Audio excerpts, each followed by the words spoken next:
میرے محترم بھائیوں دوستو، اللہ تبارک و تعالیٰ کا بہت بڑا احسان اور فضل ہوا ہے کہ اللہ نے ہم سب کو رمضان کے روزے رکھنے کی توفیق دی ہے۔ میرے بھائی، رمضان کے مہینے میں روزے کی حالت میں بہت سارے کام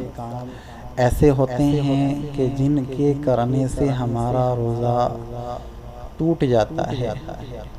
اور روزہ ٹوٹنے کے بعد پھر رمضان کے بعد اس روزے کی قضا واجب ہوتی ہے، کفارہ واجب نہیں ہوتا۔ تو اس میں ایک سوال یہ ہے، اگر کوئی شخص روزے کی حالت میں کنکر یا لوہے کا کوئی ٹکڑا کھا لے تو کیا اس سے روزہ ٹوٹ جائے گا یا نہیں؟ یعنی کہ ایسی کوئی چیز کھا لے جو عام طور سے کھائی نہیں جاتی، تو کیا اس سے روزہ ٹوٹ جائے گا؟ دیکھیں بھائی، اس کا جواب یہ ہے، اگر کسی نے روزے کی حالت میں کنکر یا کوئی ایسی چیز کھائی ہے جس کو کھایا نہیں جاتا ہے، اور اس سے ایسی چیز سے نہ کوئی دوائی میں استعمال کی جاتی ہے، تو اس سے روزہ ٹوٹ جائے گا، لیکن صرف قضا واجب ہوگی، کفارہ واجب نہیں ہوگا۔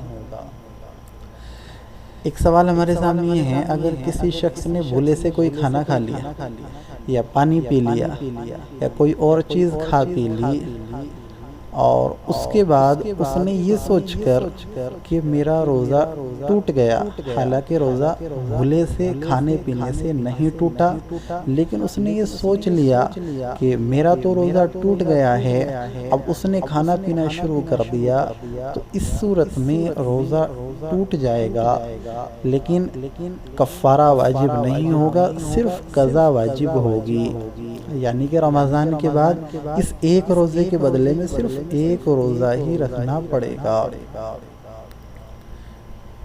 اور ایک سوال ہمارے سامنے یہ ہے، اگر کوئی شخص سخت بیمار ہو تو کیا وہ بھی روزہ توڑ سکتا ہے؟ دیکھیں بھائی، اس کا جواب یہ ہے، اگر کوئی شخص سخت بیمار ہے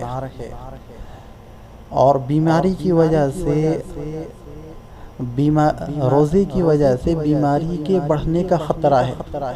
تو یہ شخص شرعی عذر کا مستحق ہے، اور یہ شرعی عذر ہے،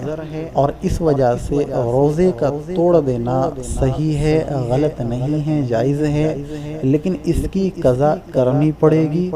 اور کفارہ واجب نہیں ہوگا، اور رمضان کے بعد اس کی قضا کرنی یہ بھی لازم ہے۔ اگر کوئی شخص کلی کر رہا ہے اور کلی کرتے وقت اچانک پانی حلق میں چلا گیا اور اس کو یاد بھی تھا کہ آج میرا روزہ ہے، تو اس سے بھی روزہ ٹوٹ جائے گا، صرف قضا واجب ہوگی، کفارہ واجب نہیں ہوگا۔ ایک اسی طریقے سے ہمارے سامنے سوال ہے، اگر کوئی شرعی مسافر ہے، شرعی مسافر اس کو کہتے ہیں، کوئی شخص 79 کلومیٹر چلنے کا، دور جانے کا اپنے گھر سے ارادہ کر لے، تو وہ شخص شرعی مسافر کہلاتا ہے۔ اگر کوئی مسافر روزہ توڑ دے تو اس کا کیا حکم ہے؟ دیکھیے بھائی، اس کا جواب بھی یہ ہے، شرعی مسافر کے لیے اجازت ہے روزہ نہ بھی رکھنے کی اور روزے کو توڑنے کی، لیکن اگر کسی شخص نے سفر کے دوران روزہ توڑ دیا تو اس کے ذمے